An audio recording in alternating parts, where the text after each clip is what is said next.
Togo est fou. Le Togo à votre portée. Bonsoir Dakar, bonsoir Abidjan, bonsoir Lomé, bonsoir à toute l'Afrique. Bienvenue dans votre émission La Voix du Peuple sur Radio Canal K et sur Radio Avoleté.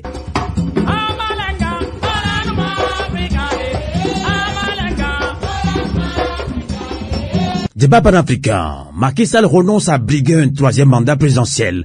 Décision sincère ou diversion politique. Nous en débattons avec nos amis panafricains, sénégalais, ivoiriens et togolais. Ils vont réagir en ligne depuis la Belgique et ici même en Suisse. Mais bien avant cela, notre éditorial. Radio Avoleté. La voix de la résistance africaine. Le 3 juillet dernier, dans un message à la nation sénégalaise, le président Macky Sall renonce à briguer un troisième mandat présidentiel. Décision sincère ou diversion politique. Depuis plusieurs mois, le Sénégal vit sous une forte tension politique. Les harcèlements judiciaires dont fait l'objet Ousmane Sonko, le principal adversaire politique de Macky Sall, avec pour toile de fond les velléités du président sortant à briguer un troisième mandat, ont provoqué une levée de boucliers sans précédent au Sénégal. Réputé pour l'exemplarité de son modèle démocratique qui lui confère une bonne stabilité politique, le Sénégal est menacé de sombrer dans le chaos et la violence. Face à la pression de l'opinion publique nationale et internationale, le président sortant Macky Sall s'est finalement résolu, lors d'un message le 3 juillet dernier, de renoncer à son intention de se porter candidat à l'élection présidentielle de février 2024, même si, d'après lui, la constitution sénégalaise lui en donne la possibilité. Pour rappel, avant de prendre le pouvoir le 2 avril 2012, Macky Sall a été le fer de lance de l'opposition sénégalaise contre les velléités de son prédécesseur Abdoulaye Wade de briguer un troisième mandat présidentiel. Macky Sall a-t-il été rattrapé par ses propres turpitudes et manque de sincérité? Toutefois, la déclaration de Macky Sall de ne pas briguer un troisième mandat ne semble pas avoir rassuré une partie de l'opinion publique. En effet, pour le président du groupe parlementaire de la coalition Yewwi Askan Wi, Birame Souleye Diop, Macky Sall pourrait chercher à adopter le même stratagème qui a permis à l'actuel président ivoirien Alassane Ouattara de se dédire pour briguer finalement un troisième mandat et remporter l'élection grâce à la fraude. Pour beaucoup d'observateurs avisés de la scène politique africaine, la renonciation de Macky Sall à ne pas briguer un troisième mandat pourrait faire partie d'une diversion politique pour contourner les difficultés et tenter par la suite un passage en force. Les jours et semaines à venir nous diront si les suspicions de diversion vis-à-vis de la déclaration de Macky Sall sont fondées ou non. Une seule certitude. Pour l'instant, le flot entretenu volontairement par Macky Sall sur son intention de briguer un troisième mandat, en violation de la constitution sénégalaise, a fait beaucoup de tort à son pays. Des destructions d'édifices publics et de biens privés dont la répartition est estimée à des centaines de milliards de francs CFA. Des dizaines de journalistes et des centaines d'activistes politiques arrêtés et jetés en prison pour leurs opinions. Des dizaines de décès dans les rangs des civils, mais aussi des forces de défense et de sécurité sénégalaises. Au final, un pays méconnaissable dont le tissu social a été déchiré et divisé par la seule volonté d'un président qui manque d'abord à ses propres privilèges avant de prendre en considération l'intérêt général et la cohésion nationale.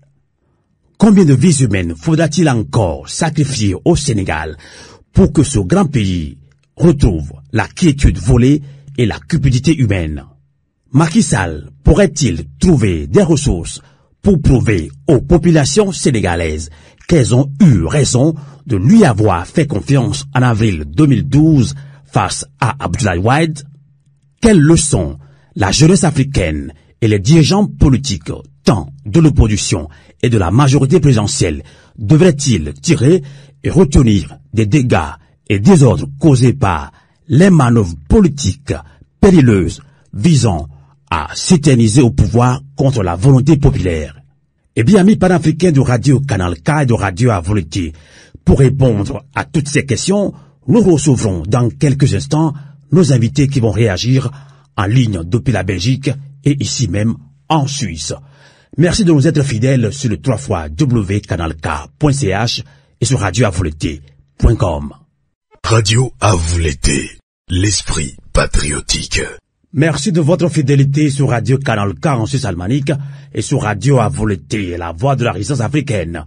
Débat panafricain, Macky Sall renonce à briguer à un troisième mandat présidentiel. Décision sincère ou diversion politique? On en débat ce soir avec nos invités en ligne depuis la Belgique. On accueille d'abord Tchekou Omar. Bonsoir. Oui, bonsoir Amos. Tchekou Omar est membre de PASTEF d'Ousmane Sonko. On accueille toujours en Belgique Aki Nguessan. Bonsoir. Bonsoir Amos. Bonsoir chers auditeurs. Aki Nguessan est membre de la diaspora africaine en Belgique. Ici, même en Suisse, depuis Genève, on retrouve Varys Osoué. Bonsoir. Bonsoir Amos, bonsoir à tout le monde. Varys Osoué est universitaire togolais, il est également président par intérim de CTS, Communauté des Togolais en Suisse. Et comme dans ce débat panafricain, nous avons un compatriote ou un frère panafricain sénégalais, donc, puisqu'il s'agit du Sénégal. Alors, Tchekou Omar, je le disais tantôt, vous êtes membre du parti politique PASTEF d'Ousmane Sonko d'ailleurs. Je pense que la décision a été finalement prise par Macky Sall, justement, dans un message à la nation sénégalaise et surtout africaine également, qui attendait ce message-là de Macky Sall. Est-ce que c'est une décision tardive? Quelle est votre réaction, Tchekou Omar? Est-ce que vous êtes satisfait de cette décision ou est-ce que cette décision est à féliciter, selon vous? Merci beaucoup Amos. Tout d'abord, avant que je commence mon intervention, je tenais quand même à saluer mes co-débatteurs panafricains avec qui je partage l'émission. Donc par rapport à la question que vous m'avez posée, en fait, le fait que le président Macky Sall a retardé sa candidature, donc sa non-candidature du moins, c'était juste pour moi une stratégie, voire même une diversion qu'il a essayé de mettre en place pour calmer les ardeurs, pour calmer la résistance que le peuple sénégalais a déjà mis en place. Donc, en fait, son objectif, selon moi, c'est d'abord essayer de nous faire croire qu'il ne veut pas un troisième mandat, ce qui est archiment faux. Parce que dans ses discours, ainsi que les stratégies politiques qu'il a mis en place depuis 2019, on voit bien que son objectif, c'est vraiment de pousser une troisième candidature. Maintenant, ce qu'il faut saluer vraiment, c'est la résistance du peuple sénégalais. C'est la résistance du peuple panafricain, qui se sont dit non à une troisième candidature, et pour moi, qui a quand même poussé le président Macky Sall, je dirais pas à renoncer de façon sincère, mais à revoir ses plans, et je ne sais pas, à revoir ses plans. Donc, du coup, vraiment, c'est à saluer, c'est à remercier le peuple sénégalais, qui aujourd'hui ont une victoire. C'est pas le président Macky Sall qui a une victoire, parce que je ne trouve pas dans ce qu'il a fait une victoire, parce qu'il a juste respecté la constitution sénégalaise. D'accord. Alors, Tchekou, moi, pourquoi justement vous êtes trop sceptique là-dessus?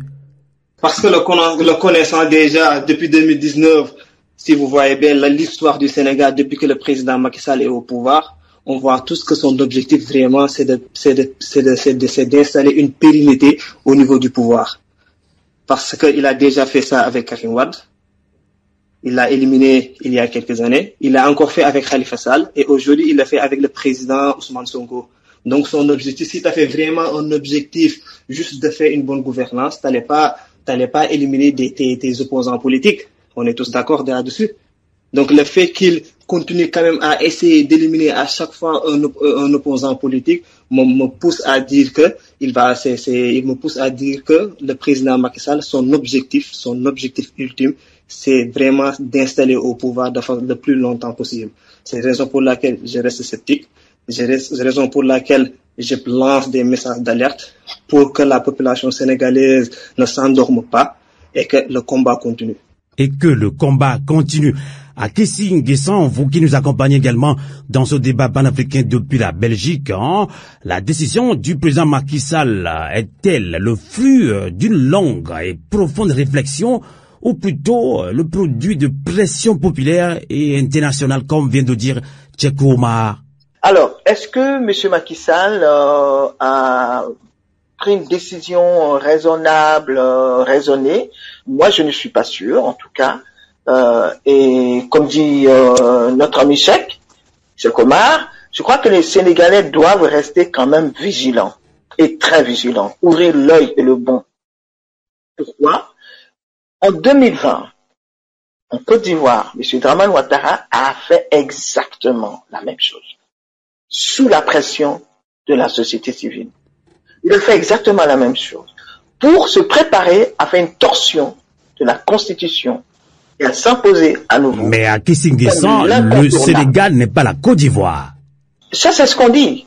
Mais on voit bien que les Sénégalais ne sont pas des Ivoiriens, je dirais plutôt. Mais la politique Alassane Ouattara n'est pas Macky Sall. Mais la politique france-africaine reste la même. D'accord. C'est le même agenda, c'est la même voie que la France utilise pour asseoir, ou en tout cas pour mettre ses sbires. Vous voulez insinuer que Macky Sall travaille pour la France-Afrique? À mon avis, je n'ai pas vu une sorte de différence entre ce que la colonisation voudrait imposer comme politique, autre chose que ce Macky Sall nous a montré. Je n'ai pas vu une opposition, je n'ai pas vu un Macky Sall prendre des décisions qui libèrent le Sénégal réellement, même si les Sénégalais sont des démocrates. Je ne remets pas l'opinion des Sénégalais en question. D'ailleurs, c'est grâce à eux que actuellement, en tout cas en Afrique de l'Ouest, on peut parler de démocratie, parce qu'ils ont été jusqu'au bout, au temps de Wade, ils ont été jusqu'au bout, ils ont remporté la victoire. Mais ils ont remporté la victoire. Qui est venu à la place de Wade? C'est Macky Sall. Donc, on voit que Macky Sall ne suit pas cette option pour laquelle il s'est fait installer. Le Mali nous a démontré que quand le président actuel, enfin, la transition actuelle est arrivée, ils se sont rendus compte que le Mali était dépecé et est en train d'être vendu. Et est-ce que le fait que M. Macky Sall veut s'installer, veut faire un troisième mandat, c'est pas pour poursuivre justement cette politique france-africaine? Ça, c'est une question que j'ai envie de me poser. Tout à fait. Alors, Varus Sosoué, vous nous accompagnez également depuis Genève ici, même ensuite dans ce débat panafricain. Vous avez suivi le Sénégalais Tchekoma depuis la Belgique, Tchekoma à Kissinguissan. Justement, on a tous été surpris ou étonnés ou sous pression Macky Sall le 3 juillet dernier dans un message fort à la nation sénégalaise et africaine, puisque beaucoup d'Africains aussi attendaient ce instant-là. Même si c'est tard, on dit mieux vaut tard que jamais. Mais justement, il y a des dizaines de journalistes et des centaines d'activistes politiques arrêtés et jetés en prison pour leurs opinions, des dizaines de décès dans les rangs des civils, mais aussi des fonds de sécurité sénégalaises. Au final, le Sénégal devient un pays méconnaissable dont le tissu social a été déchiré, divisé par la seule volonté d'un président, justement Macky Sall, qui pense d'abord à ses propres privilèges avant de prendre en considération l'intérêt général et la cohésion nationale justement du Sénégal. Alors, est-ce que cette décision est-elle tardive pour vous ou est-elle à saluer, Varus Sosoué? Ben, c'est une décision tardive, selon moi, selon mes vues. Je dirais que c'est grâce à la pression de la rue ou de l'extérieur aussi, hein, puisque l'extérieur aussi, les multinationales et les États, les puissances comme ils s'appellent, chercheront à sauvegarder leurs intérêts. Quand on voit les incendies des grands magasins, etc., on peut penser à ça. C'est aussi peut-être une stratégie à prendre avec pincettes, parce que, et comme mes co-panélistes l'ont dit, Akissi et Omar, il n'est pas impossible que ce soit en vue, ce que Macky Sall a en vue, ce soit une reproduction du schéma France-africain initialisé ou initié plutôt par Alassane Ouattara. Donc cela demande de la vigilance. Il faut que les citoyens at home and abroad sénégalais se mobilisent, comme l'a dit déjà Ousmane Sonko.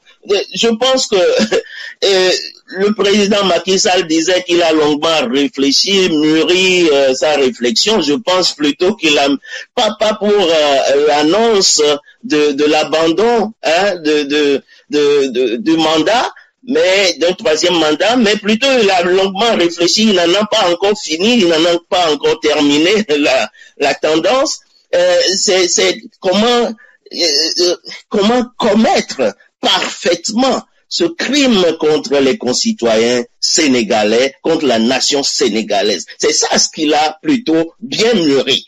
Il a pesé et sous-pesé les avantages et les inconvénients, et comme je le dis, il n'en a pas encore terminé. Parce qu'on peut encore attendre de son côté la reproduction du schéma france-africain d'Alassane plutôt Ouattara.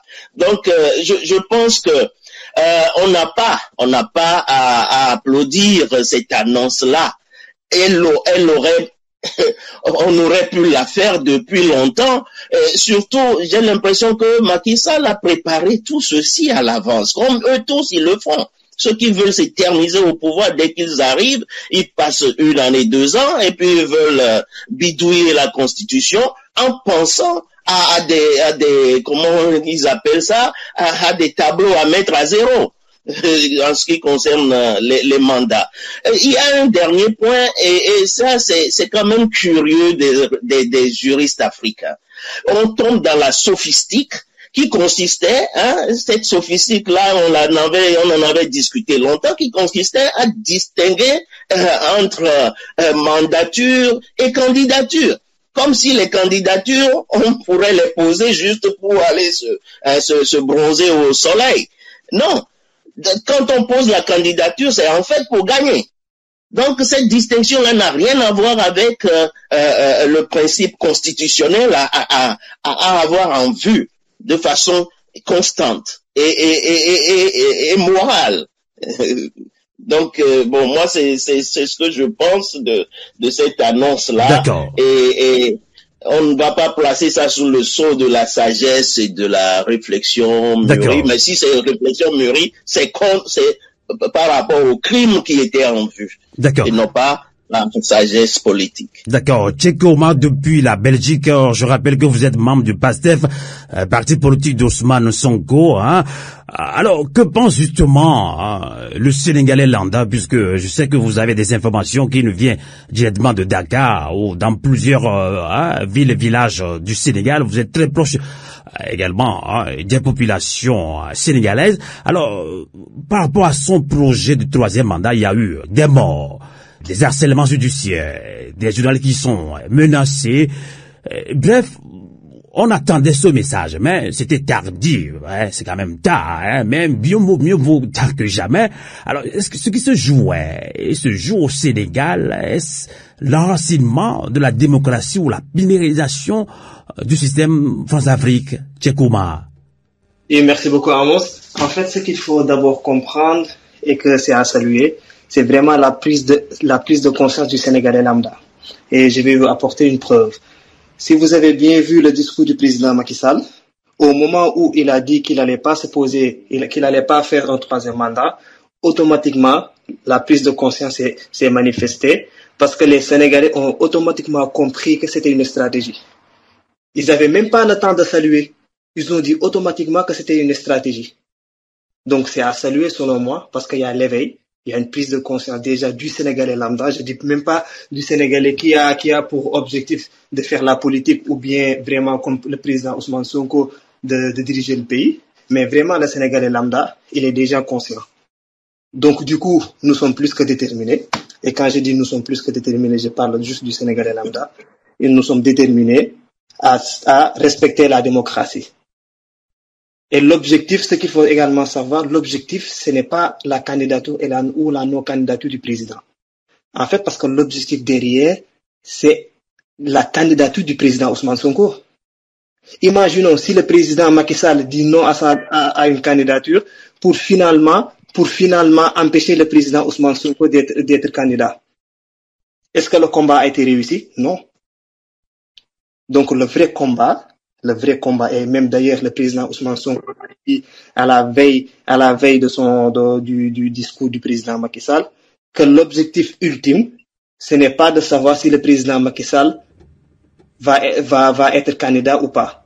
Mais l'objectif ultime, c'est vraiment de rendre éligible la candidature du président Ousmane Sonko.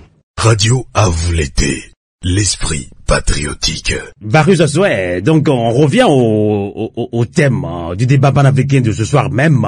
Macky Sall renonce à briguer un troisième mandat présidentiel, décision sincère aux diversions politiques. Vous êtes clair, hein, pour vous c'est une diversion. Il y a eu justement en pleine crise, il y a eu un dialogue initié par Macky Sall, un dialogue selon beaucoup de Sénégalais n'est pas inclusif, mais ce dialogue a permis ou bien permet maintenant à Karim Wade et à Khalifa Sall d'être également candidats. Qu'en est-il d'Ousmane Sonko? Qu'est-ce qui va se passer? Selon vous, beaucoup d'Africains, oui, sont méfiants, disent oui, déjà, des fois on crée des opposants, il y a des faux opposants, le blâme se pose également dans votre pays le Togo, il y a des vrais, des faux opposants. Donc, on ne dit pas aujourd'hui dans cette émission qu'il y a que Ousmane Sonko qui est le vrai opposant quand même, hein. Il faut quand même se méfier, Varus Josué. Ousmane Sonko, c'est l'opposant radical, comme on le qualifie. L'opposant intègre. Et donc, tout se passe comme si, lui, il est déjà condamné, il est hors course. Dans la tête, dans l'esprit de la plupart des citoyens et même des panafricains, pas ceux qui sont intègres, hein, parce que ceux qui sont intègres pensent que Ousmane Sonko est dans son droit pour l'avenir de son pays, l'avenir de ses concitoyens. Donc tout cette mascarade de dialogue n'avait pour but, selon moi, que de déterminer les potentiels présidentiables France-africains qui peuvent servir les intérêts de la France-Afrique. On se rappelle bien un des derniers discours de Macron. Il ne peut pas, il se dit ne pas vouloir laisser un vide derrière lui au Sénégal ou dans tous nos pays. Donc, on doit choisir quelqu'un. Et on sait bien que des chefs d'État ont déjà commencé par le faire. Comment il s'appelle, Monsieur Denis Sassou Nguesso, et des gens du Qatar, des dirigeants du Qatar, etc. Et on voit l'ombre de Ouattara, et ils sont en train de mijoter quelque chose par hypocrisie de ce que j'appelle positivisme juridique. Donc on va s'appuyer sur des lois, sur la légalité, et puis on pense qu'on a déjà tout fait. Aujourd'hui, les citoyens sont éveillés. Et donc cette hypocrisie-là qui consiste à se référer à des règles de droit et à tromper les foules ne va plus marcher. Ce qui est en vue pour les citoyens aujourd'hui, les concitoyens les Africains, c'est l'éthique, et on n'arrête pas de le dire. Et c'est pour cela que moi j'insiste sur ce paradigme de la sagesse, de l'expertise prophétique, comme on l'appelait aussi, comme on l'appelle encore aujourd'hui. Donc des gens qui ont une vision vraiment bénéfique pour le pays, une vision sur le long terme pour le pays, pour leurs concitoyens, pour le développement de l'Afrique. Au lieu de cette justice là aux bottes des fantoches de présidents et d'une communauté internationale qui n'est là que de nom. Non, je pense que ce dialogue-là a eu bien lieu, mais mes copanélistes ont bien compris l'enjeu. L'enjeu, c'est juste d'écarter Sonko parce qu'on n'en a même pas parlé. Et on considère que c'est déjà, son cas est réglé. Or, c'est là le problème le plus crucial à faire face. Et donc, on cherche par des stratégies ce que j'appelle le jeu et que tout le monde appelle le jeu politique et que moi je rejette carrément parce que ça permet pas d'avoir en vue le bien-être des peuples et ce qui est éthique. on s'associe selon les intérêts du moment, selon les intérêts personnels, et on néglige l'essentiel. Ça, c'est une fausse représentation de la mission de gouvernant et de chef d'État, un problème de sens même de la chose. Et donc, moi, c'est la manne du pétrole et du gaz qui motive tout cela. On veut rester au pouvoir de façon sempiternelle. Et puis, bon, ce qui se passe au niveau de la vie, même du vécu quotidien des concitoyens, on s'en fout. On ne peut plus supporter cela. Nous ne pouvons plus supporter cela. Et ils vont voir l'exemple de Sénégal nous servira aussi. Et on voit déjà qu'au niveau des États, les États comme le Mali et le Burkina Faso disent, mais nous sommes dans notre droit plein de revendiquer ce qui est notre objectif principal, c'est la souveraineté de nos États. Et on n'a pas à vivre sous la botte de multinationales ou bien des gens qui sont en train de crouler, n'est-ce pas, par une mauvaise gestion cinquantenaire et plus de leurs États, et qui doivent aller chercher les richesses qu'ils n'ont pas chez eux, chez les autres, avec armes au poing en plus, des fois. D'accord. Souvent. D'accord.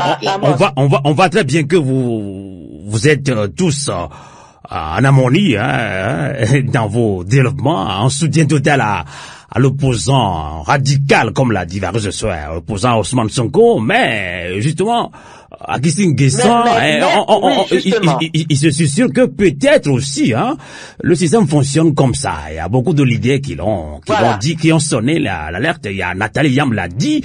Oui, on peut aussi passer par beaucoup de moyens, essayer d'aller vers Ousmane Sonko, lui parler un petit peu. Quelle est votre réaction là-dessus, Aguisin Nguessan?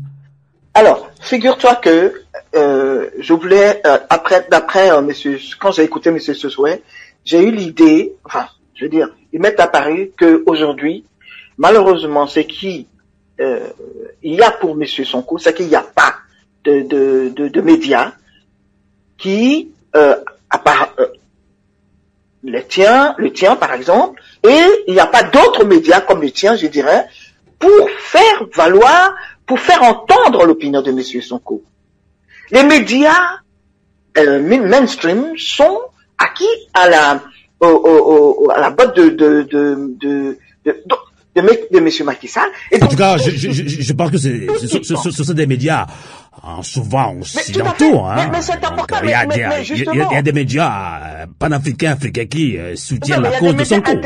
Heureusement, il y a des médias alternatifs. Heureusement. Mais ce que je veux dire, c'est que ceux qu'on entend, qui font le plus de bruit, c'est justement les autres. Et ça, cette influence-là, elle est bien là. Et il faut tout, parce que M. Macky Sall, à lui tout seul, ne peut pas faire passer son opinion. Il n'a pas de voix. À lui tout seul, qu'est-ce qui fait résonner ce qu'il a dit? Ce sont ces médias-là qui font résonner ce qu'il a dit, qui est arrivé à nous, qui est arrivé à tout le monde. Heureusement c'est vrai que dans l'opposition et dans certains médias, il y a d'autres personnes, des alternatives qui sont là pour aussi faire entendre d'autres sons de cloche. Néanmoins, je crois que ce que nous avons de mieux, nous pouvons utiliser encore nos tam-tams pour faire résonner la voix de M. Sonko. Pour faire résonner la voix de Sonko auprès de chaque Sénégalais. Et ne pas laisser les opinions et ne pas laisser les médias mainstream. Aguisin Nguessan, il y a aussi une éventualité, et si le système France-Afrique approchait Ousmane Sonko plus tard, qu'est-ce qui peut se passer? On ne sait jamais. Si la France-Afrique approche M. Sonko, vous dites. S'il approche M. Sonko, qu'est-ce que voudriez-vous que M. Sonko fasse? Il a un objectif, M. Sonko. Et je l'espère qu'il gardera son objectif jusqu'au bout. Et qu'il ne se laisserait pas corrompre. Et qu'il luttera jusqu'à au dernier instant de sa vie. Pour le Sénégal. Pour l'Afrique. Parce que nous, on est derrière lui. Et on n'est pas les seuls d'ailleurs. J'espère que 90% des Sénégalais sont derrière lui. Tout à fait. Justement, sur cette question, j'aimerais bien relancer le Sénégalais Tchekouma, qui est justement membre du PASTEF, d'Ousmane Sonko. Là, on l'avait dit, on parle de faux et de vrais opposants. Le problème se pose d'ailleurs, pas tout ailleurs, surtout en Afrique francophone, que ce soit en Côte d'Ivoire, au Togo, même maintenant au Sénégal. Il y a des Sénégalais qui font pas confiance à Karim Wade et à Khalifa Sall. Oui, on n'a pas tellement de preuves, mais c'est ce qui se dit. Alors, Tchekoma, il y a beaucoup d'Africains, beaucoup de Sénégalais font confiance à Ousmane Sonko. Et qu'est-ce qui peut se passer, hein? Oui, si éventuellement le système France-Afrique, hein, c'est un système très coriace, hein, nous tous on le sait, peut approcher directement ou indirectement Ousmane Sonko. Qu'est-ce qui peut se passer, selon vous? Oui, en fait, avant de répondre à votre question, je voulais juste apporter une petite tilte dans le sens où Ousmane Sonko, il a déjà gagné le cœur des Sénégalais. Parce que les sondages, d'après les sondages, plus de 95% de la population sont derrière lui. Pourquoi on est derrière lui? Parce que c'est le seul opposant, et je dis bien c'est le seul opposant qui a compris l'enjeu actuel, c'est l'Afrique, et c'est pas les autres. Il faut défendre nos intérêts. Et quand je dis défendre nos intérêts, je lance ce message-là à tous les pays d'Africains. Il est temps que nous défendons nos intérêts. Et Ousmane Sonko a compris le message. Il nous a montré son projet politique et on a tous adhéré. Parce qu'il est temps qu'on se libère. Il est temps que l'Afrique se libère. Maintenant, par rapport à votre question, Ousmane Sonko d'abord, il y a la majorité du peuple sénégalais sont derrière lui parce qu'on a constaté que c'est un homme intègre. On a constaté que c'est un homme honnête. On a constaté que c'est un homme qui a des valeurs, qui a des principes et qui a des objectifs clairs et transparents surtout. Maintenant, on l'a défendu jusqu'ici. Il y a eu des morts. Il y a eu des emprisonnements. Il y a eu des gens qui ont perdu toute leur vie, leur richesse à cause de lui. Et que, imaginons, on arrive avec lui au pouvoir et qu'à un moment donné, le système, comme vous l'appelez, le système lui rapproche en essayant de l'acheter ou bien en essayant de le corrompre. Je ne pense pas que le président Ousmane Sonko va adhérer. Parce que d'après tout ce qu'il nous a montré, on a confiance en lui. Mais imaginons une seconde que le président Ousmane Sonko adhère à ce système-là. Nous aurons été les premières personnes à encore descendre pour lui faire face. Parce qu'on a compris le jeu. Le jeu maintenant, ce n'est pas Ousmane Sonko, ce n'est pas Macky Sall, ce n'est pas Alassane Ouattara. Le jeu, c'est l'Afrique. Le jeu, c'est le panafricanisme. Et actuellement, c'est ça le message qu'on doit véhiculer de Marcus Garvey, de Thomas Sankara, en passant par Cheikh Anta Diop. C'est ça le message qu'on doit essayer de véhiculer.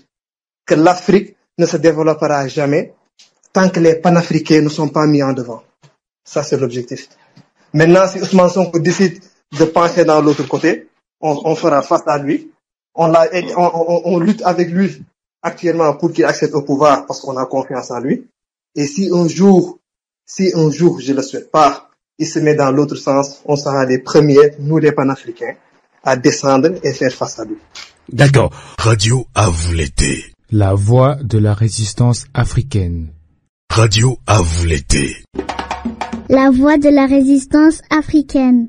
Avant d'en arriver là, justement, Tchekou Oma, justement des observateurs avisés de la scène politique, économique sénégalaise et tout comme africaine soutiennent que l'enjeu, c'est avant tout la préservation des intérêts français et n'en veulent pour preuve que l'attribution de l'exploitation de la manne pétrolière sénégalaise à Total, pourtant classé 5e en rang des soumissionnaires et présentant la plus mauvaise offre. Alors cette attribution avait d'ailleurs provoqué la démission avec fracas du ministre de l'énergie et du développement des énergies renouvelables à l'époque. Qu'en pensez-vous et qu'en dites-vous? Oui, par rapport à ça, je vais juste revenir par rapport à ce que vient juste de dire nos co-débatteurs panafricains. Le président Macky Sall, c'est comme les autres présidents africains qui sont là juste pour garder et sauvegarder l'intérêt des Européens. Et quand je dis des Européens, c'est particulièrement la France. Donc même vous avez eu l'information sur le fait qu'il a déjà offert les contrats, il a déjà donné les contrats à la société Total pour l'exploitation du pétrole ainsi que du gaz qui a été trouvé chez nous. Ce qui montre son ambition, ce qui montre également son objectif de faire quoi? C'est-à-dire de juste dégrader, de dégrader ce que nous avons comme ressources et aller l'offrir aux pays extérieurs.